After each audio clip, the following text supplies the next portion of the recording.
Hello everyone, wherever you're tuning in from, welcome to my channel. I'd like to thank you for taking a few minutes out of your day to check out what I'm talking about today.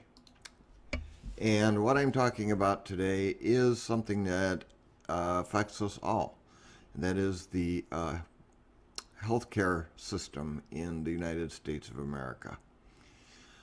I'm going to be talking about two different healthcare networks. One is the UW Health Network here in the Madison, Wisconsin area, where I happen to get my patient care. I want to say right off the bat that I don't think there is anything unique about the issues that I'll be talking about. I believe that all traditional healthcare networks have the same issues.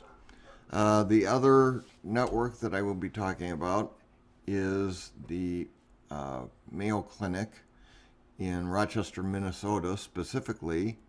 However, they also have campuses in Arizona and in Florida, as well as in other countries outside the United States of America. One other thing I want to mention at the outset is that my primary care provider, PCP, is someone that I really like. He's a younger guy, and I find him very attentive when I'm talking with him, and very easy to talk with. I don't have any issues with vanity or embarrassment, anything like that. He's just a really great communicator, and I think a good doctor. Then I'm also going to talk about, and I'm starting with, a doctor that we know as Dr. Mike. Most of us probably have heard of Dr. Mike. For those who haven't, Mikhail Varshavsky is a Russian immigrant. His family came to the United States of America from Russia when he was 6 years old. His father was a doctor in Russia, but had to start all over again in medical school when they came to the United States. So Dr. Mike is second generation MD in his family. He is very ethical and very careful about the information that he disseminates, which brings me also to mention that he is a prolific creator of content on YouTube. So Dr. Mike is known really worldwide for his informational videos on YouTube dealing with the world of medicine. He recently turned down a multi-million-dollar contract to host a medical show on a major U.S. television network. And the deal fell through because he demanded to be in control of what products and what methods and what services were endorsed or affiliated with his show, because he would not endorse quackery and snake oil salesmen and things like that. Because of his commitment to ethics, they were not able to make the deal. So he's a great guy, and I am actually going to start right now with a segment from one of his videos from, I think, 2018 or 2019. I will link in the information on my YouTube video.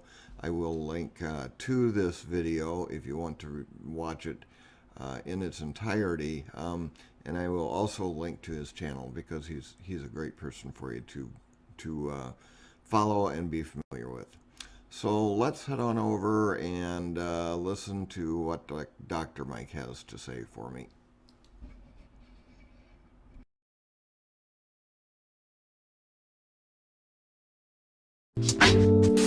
My nurse rooms the patient, takes all the vitals, brings all the information, including the chief complaint to me, tells me that the patient has normal vital signs, normal blood pressure, pulse, high 90s, that he's a mid 60-year-old male, that the breathing rate is normal, and that the patient's chief complaint is that there's this redness surrounding the right foot that the patient is worried about, that the antibiotics haven't really seen an improvement in the redness of the right foot despite using antibiotics for the last 48 hours. Prior to walking into the room with the patient, I did look at the electronic health record and found that they have an extensive list of medical conditions and are taking a lot of medications for them. Hypothyroid, osteoporosis, diabetes type 2, high cholesterol, atrial fibrillation. So I know that this patient does have medications on board and other conditions at play. It's important for me as a doctor to check that before going into a room so that I can see how maybe those illnesses and those medications can be factoring into the current problem. After hearing the story about the foot, I asked the patient if there are any other complaints. And I generally have a list of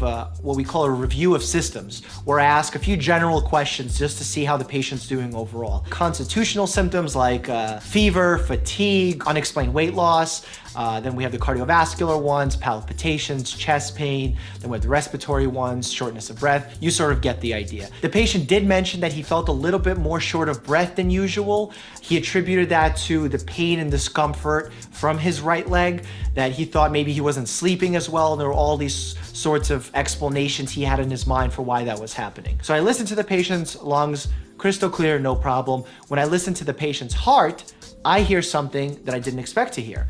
The patient was having an irregular rhythm, meaning that it was an irregular rate, that it was above 100, and it was an irregular rhythm, meaning that it didn't have a consistent beat to it. Boom, boom, boom, boom, boom, boom, boom, boom. That is essentially the beat that we would hear if a patient has atrial fibrillation. Now, I know this patient has a history of that, so it makes it a little bit more easy for me to expect to hear that. But a patient who has atrial fibrillation actively at a fast rate is dangerous. Reason being is the heart doesn't like to be beating very rapidly for a long period of time.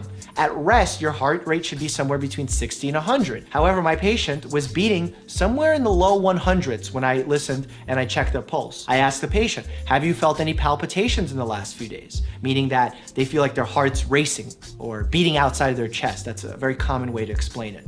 And the patient says to me, you know, doctor, the last few days I did feel a little bit, and I wasn't sure if it's my AFib, the atrial fibrillation kicking in, but it went away, so I assumed nothing of it. I said, okay, let me do something. Let me get an EKG just to see how your heart is doing. How fast is it beating? Confirm that this is in fact AFib, and we'll move on from there. And we sort of put the foot issue to the side because A, he's actively being treated for it, and B, the more concerning issue for the time being would be the heart. Upon getting the EKG, we found out that my physical exam was correct and the patient was having AFib. And he was having AFib with RVR. I know it's a mouthful. AFib is that atrial fibrillation where the top of the heart beats irregularly at an irregular rate. But then his ventricles, as a result of having those excess beats, was also beating very quickly. That's the lower portion of the heart that actually pumps out the blood to the rest of the body. His heart was working very hard in order to maintain this rhythm. But this isn't normal. My patient's at rest. His heart shouldn't be beating that quickly. Upon further review of that EKG, I found that he was having segments of what's known as ST depressions. And what ST depressions, specifically on an EKG, signify is that the heart isn't getting enough blood and it's suffering. It's essentially being choked out. We call this a type 2 MI, which is a type 2 heart attack, when the heart is beating so fast that it's not getting enough blood because it's being overworked and there's actual damage to the muscle tissue of the heart. So I told him that we have to call 911 and we have to get him sent over to the hospital in order to contain this rate, slow the rate down, and then figure out what our long-term plan is gonna be. Now, this was very stressful because the patients started getting emotional, they started getting worried and upset because they thought they were coming in for their foot. But here we are diagnosing him with a heart attack. My patient ended up going to the emergency room. They gave him IV medications. They made sure that the rate subsided, that the enzymes that were leaking from the damaged heart started going down and the heart was improving. And once that started happening, they had a cardiovascular doctor see the patient and decide what the plan was going to be moving forward. And part of that was to increase the dosage of one medication and decrease the dosage of another. and then have them follow up in 1 week with that same cardiologist. The point of this being is that as a doctor, you never know what to expect, especially at a family medicine office. I had a patient on my schedule for an infected foot, and here I am diagnosing with a heart attack that they were walking around with. They actually walked a few blocks to my office. A mistake I see a lot of young doctors make is to get pigeonholed into a diagnosis. They see a red swollen foot on their screen, they only look at that body part and they say, okay, well, here's a diagnosis for this, and they forget that there's a whole person sitting in front of them. It's important to take that whole person into consideration when treating a patient. Yes, the complaint is about an infected foot, but the real concern was with my patient's heart. And the only way I could find that out is through a thorough history and physical exam. Had I not done those things, just looked at the foot, said, okay, the foot's improving, keep taking your antibiotics, let's have you follow up, I would have been doing a huge disservice to my patient. We have to treat the human sitting in front of us and not the ailment or not the complaint that they're bringing to us.